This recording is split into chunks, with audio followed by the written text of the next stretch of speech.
Respected Professor Jagdish Kumar, Vice Chancellor of the Jawaharlal Nehru University, Professor Rana Pratap Singh, Pro Vice Chancellor, members of the Swami Vivekanand Commemoration Committee,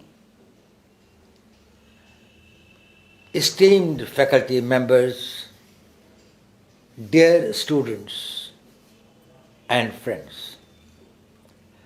I feel honored to be here at this prestigious university to speak on the occasion of 158th birth anniversary of Swami Vivekanand.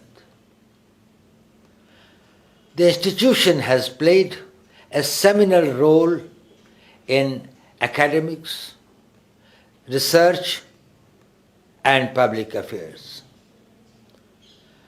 Two of our senior-most cabinet ministers today, Srimati Nirmala Sitharaman and Dr. Jaishankar, are the products of this university, and the country is proud of their contribution.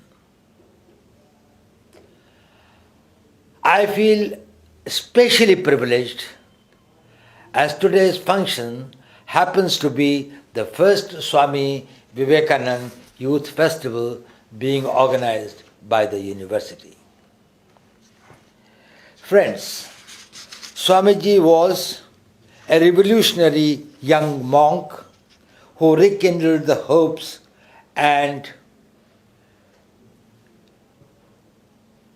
recharged the spirit of India at a time when the common Indian was exhausted, felt hopeless, and had lost faith and confidence in himself and his destiny.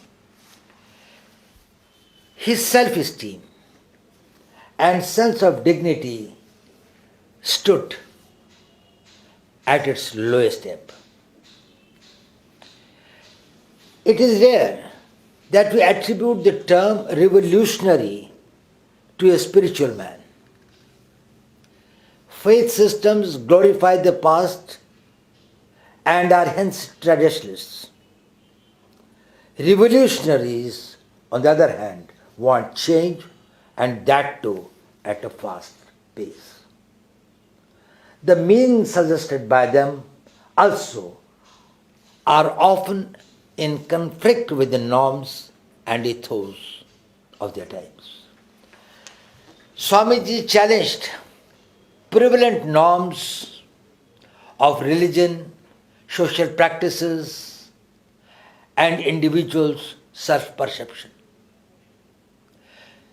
When in Lahore, he exhorted his countrymen that all, and let me quote, vain gods vanish from your minds, unquote. And he said that Mother India is the only God. He was trying to awaken the dormant spirit of India, which was in deep slumber. It is only a revolutionary monk like him who could say, and I quote, kick out the priests who are always against progress, because they would never mend their ways and their heart would never become big. And end quote. And yes, he was a great Hindu missionary who was first to make the world realize the high spiritual content and exalted glory of Hinduism. He enthralled the World Parliament of Religions in Chicago in 1893 with his historic address, and the world started looking at Hinduism with a new perspective, with a new respect. His passion for the country impelled him to shake the conscience of every Indian. He asked them, do you love your country? And if yes, then come, let us struggle for higher and better things. Look not back, not even if you see your dearest and nearest cry. Only a man of his spiritual stature indomitable will, passion for the country, and love for humanity could achieve what he did. He made multitude of Indians believe in themselves and take responsibility of their destiny that ultimately led to India's independence from a tyrant colonial rule. Let us try to understand the age and times in which he was propagating his message both within the country and outside. The British colonial power was at its pinnacle. The country was politically subjugated, economically impoverished, socially fragmented, and psychologically people had been stunned to silence. Major portion of the country had been usurped by the British through deceit, deception, and make Indians fight each other. Rest of India was controlled by the princelings of British tyrant fiefdom and oppressive feudals. Let me give you an example. In 1757, in the Battle of Plassey, British defeated Ajit Doval. By 1764, after the Treaty of Buxar, the Company Raj extended to whole of Bengal. Then started the loot, plunder, and oppression of farmers, compounded by the famines in which the company insisted on collective land revenues through most tyrant means. Within 5 years of the company rule, a famine ensued that Amrita Sen calls the man-made famine by the British. No famine of this magnitude had been seen by India in its living memory. Can you guess how many people died in that famine? 1 crore Indians, 5 times of what COVID-19 has killed all across the world. If COVID-19 continues for next 5 years and people die at the same rate, probably it will equal to the number of people killed. Can you imagine the pain and agony of the society, 30% of whom had died of starvation and could not utter a word about it due to fear? But this was the lesser tragedy. The bigger tragedy was that degraded Indian society had accepted it as a norm. They had reconciled to a destiny where they felt it cannot be changed. They were left with no courage to collectively raise their voice against it. Poverty, want, and hunger even forced many to join what was called the native armies and police forces to suppress their own countrymen. I do not know how many of you in JNU have heard the name of Bhartendu Harishchandra. He is the acknowledged father of modern Hindi literature. He too died young at the age of 35. In 1880, he authored the first Hindi drama in prose, named Bharat Durdasha, the misery of India, in which he lamented the pathetic state of the country. But what is painful is the way he concluded it. That is the most touching part. He said, रोएं सब मिलके आओ भारत भाई, हाय भारत दुर्दशा अब देखी न जाई. He calls the countrymen to come and weep together, as the misery of India cannot be tolerated anymore. This was the reality of the time of Swami Vivekananda. A meek submission to evil. Friends, in life it matters what happens to you. But what matters more is how you respond to it. What was happening to India was distressing. But what had happened to its patriotic zeal, to its self-confidence, to its lofty spirit was pathetic. Swami Vivekananda is unique because he realized it. As a young man with no resources and few supporters, he plunged himself in the battleground to awaken the sleeping India. It is in this backdrop that Swami Vivekananda India gave the clarion call, and I quote, "Arise, awake, and stop, not until the goal is reached," unquote. The state of being was intolerable and unacceptable to him. He derived his energy from India's spiritual past and its strength. He exhorted the people, strength is life, weakness is death. Friends, the struggle of life is all about converting the state of being into a state of becoming. That is changing the present, the existing ones, to your aspirational levels. Those who are able to do it are successful, and those who fail to are the losers. Let me tell you a very interesting anecdote of my life. Nearly 50 years back, I was posted in the Northeast. At that time, there were few roads, and one went from one place to another, walking through thick forests, hills, and water streams. I was in my mid-20s, and I might have been slightly older than most of you here. When I came to Delhi, I was asked to call on one Mr. Ananthachari, a very bright IPS officer from Madhya Pradesh, who later became DG BSF. He was then an assistant director, many years senior to me, and staff officer to legendary Sri K.F. Rustamji, then Director General of the Border Security Force.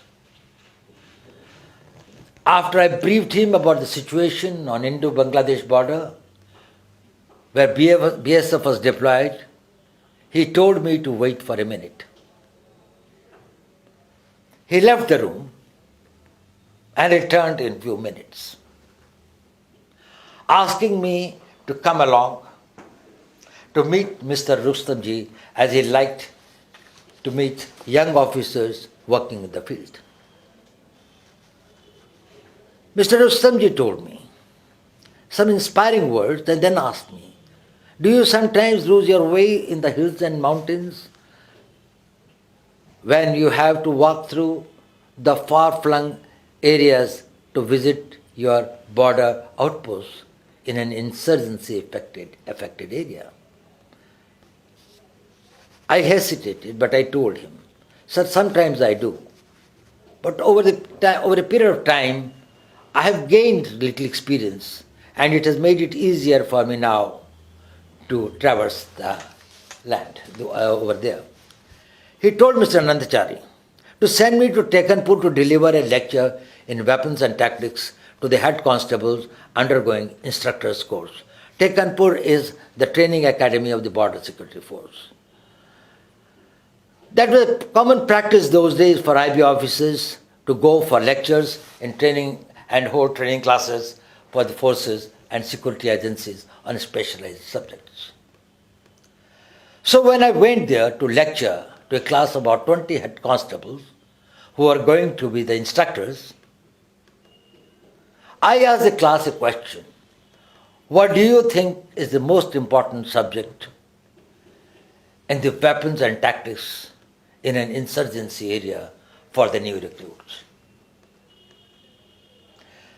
A young head constable stood up and said, "Sir, map reading." I asked him why map reading and many other things. You have to camouflage, you have to protect yourself, you have got to take positions, you have got to see that you are not under the fire of an ambush. He told something which left an incredible impression on me for many, many years and even today. He told me, "sir, जिंदगी का सारा खेल ही map reading का खेल है। पहले तो जवान आता है तो ये नहीं जानता कि मैं हूं कहां, होता खड्डे में है, सोचता है पहाड़ पे हूं, और फिर ये नहीं जानता कि जाना कहां है और जाना कैसे है।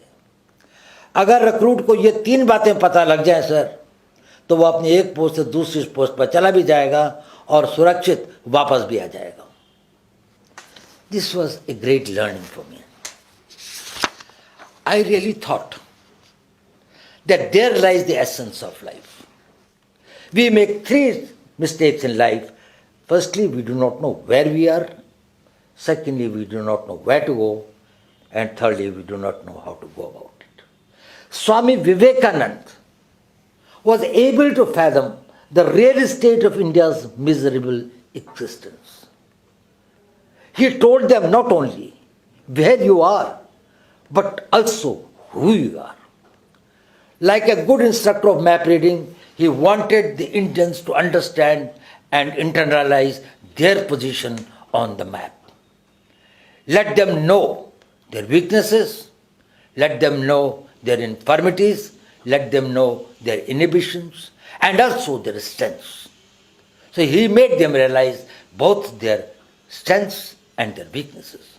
Secondly, he made them realize what was their goal. He tried to give them the confidence and ability to think big. He gave them the goal of a strong, powerful India, free from all shackles. But his most important contribution was his guidance how to bring about transformation. Like a good instructor, he gave the countrymen very specific guidelines which are particularly relevant to the youth of India like you. His first guidance was for physical quest. By physical quest, he meant taking care of your body and mitigating physical suffering. What Vivekananda wanted from the youth was, and he said, muscles of iron and nerves of steel.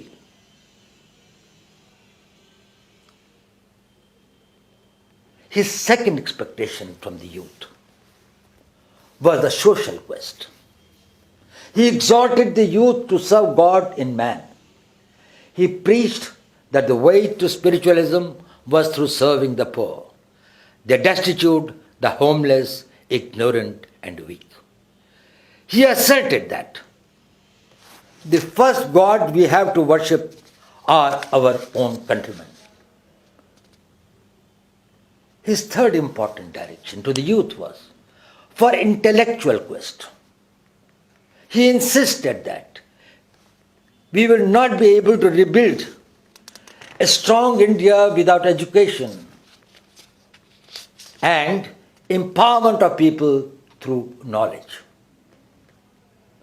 He cautioned, and I quote, "Education is not the amount of information that is put into your brains and runs right there, undigested all your life. We must have life-building, man-making, character-making assimilation of ideas." And I unquote. His next appeal was for spiritual elevation of all human beings. He profusely wrote and preached about dhyan, sadhana, and yoga. He told the youth that they should learn many things from the West, but must have faith in their own spiritual heritage. Lastly, He gave us the guidance for nation building. His vision of India was that of a transformed society inspired by dignity, freedom, and individual excellence, deeply rooted in strength, love, and service. He exhorted the youth to focus their individual and collective energies to build a strong and powerful India. He particularly talked about the unity of the society and lamented that one of the causes of India's degradation was its social fragmentation, caste system, and self centric narrow vision. He said, and I quote, the solution to the caste problem in India is not to degrade the higher castes, but to raise the lower up to the level of the higher. Well, friends, we Indians of today are very fortunate. We are living and breathing in a free India. We are on the threshold of a great leap forward. Indian youth of today is globally competitive, full of confidence and bursting with energy to march ahead. I also see strong new surge in our youth to carry the nation forward with a new passion of patriotism. Imagine a country of 1.35 billion, of which 65% are below the age of 35 today, forming the world's biggest youth bulge. If they all decide to collectively put their energies and work towards making India great and strong, where will our country be? If they all work with a single goal of nation building, your generation can play a seminal role not only in transforming India at a pace and in a way as never before, but also the world at large. I felicitate all of you on this day, on this very special occasion, and wish you a great success in meeting your aspirations for yourself and your motherland. Jai Hind.